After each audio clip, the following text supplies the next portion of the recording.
Good morning, folks. Everything new under the sun. Well, we're looking at Zechariah 12, and this is one thing I want you to remember as it relates to the last days, the end times that we're in. And it's the fact that Jerusalem will be a burdensome stone to the whole world, and enemies will surround it. Zechariah 12 says, "Behold, I will make Jerusalem a cup of trembling unto all people round about, when they shall be in the siege both against Judah and against Jerusalem. In that day I will make Jerusalem a burdensome stone for all." Now note this, people who interfere with it will be cut in pieces. Look at the second half of this. "All that burden themselves with it shall be cut in pieces, though all the people of the earth will be gathered together against it." It goes on and talks about the smiting of the horses, where the Lord directly intervenes. But the key is that the nations that get involved with this will be cut in pieces. And we know that the U.S., as a world superpower right now, will cease to be because it's not specified, it's not existing in end-time Bible prophecy. Now, along these lines, I want to take a look at the top headlines all today about Jerusalem being the burdensome stone, Israel being the cause of all sorts of issues here. 1 second. Now this is coming from raptureradio.com, and there's just a ton of headlines here because of the whole UN situation happening right now. Netanyahu talks with Sisi amid quartet concern over Gaza violence. Sisi stressed the importance of resuming negotiations between the two sides, the Palestinians and the Israelis. Remember, Jerusalem is a burdensome stone, and they're looking to create a peace accord that will make it put into place a two-state solution. That's what they're going for. Look at this one. Former Israeli commander, "God protected us in battle," and this is a true statement. "During the 1973 Yom Kippur War, IDF soldiers fought ferocious battles against largely Syrian and Egyptian attackers." FEETM was leading a routine reconnaissance patrol on the Golan Heights when he was hit with, when his unit was ambushed. Involved in some of the heaviest fighting in the war, none of ETM's unit's members were killed or wounded. And so God is directly involved, and he has been directly involved, so shows history. It goes on here. Netanyahu meets Trump in New York, refuses UNESCO invitation. So this is the whole UN setup. These world leaders and nations are speaking to one another because it's all about Israel. It's all about Jerusalem. That's according to a lot of people, that's Israel is the cause of all the conflict in the world. A lot of people say that. A lot of people truly believe that.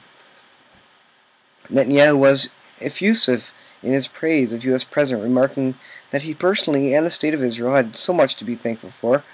Netanyahu initially thanked Trump for his strong statement at the UNGA against the corrupt terrorist regime in Iran. Here's a supporting statement by UN Secretary General denying Israel's right to exist is anti-Semitism, and that's one of few supporting comments from the UN in general as it relates to Israel.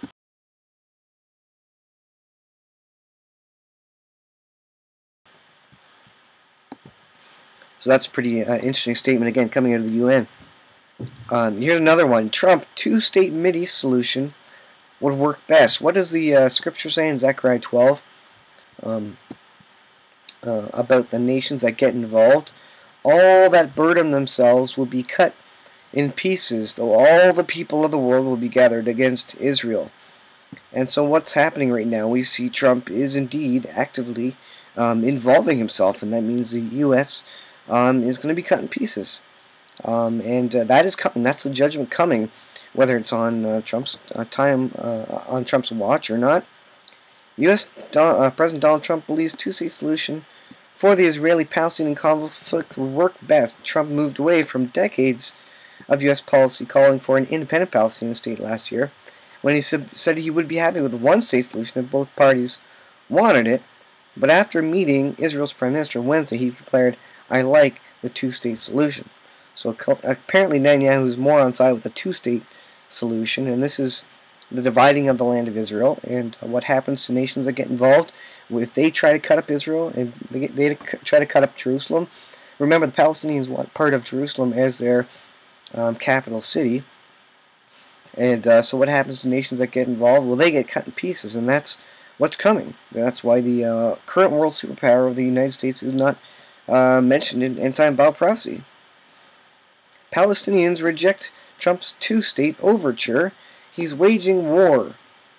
Trump is waging war against Palestinians. Palestinian Authority Foreign Minister Riyad al-Maliki told reporters in New York.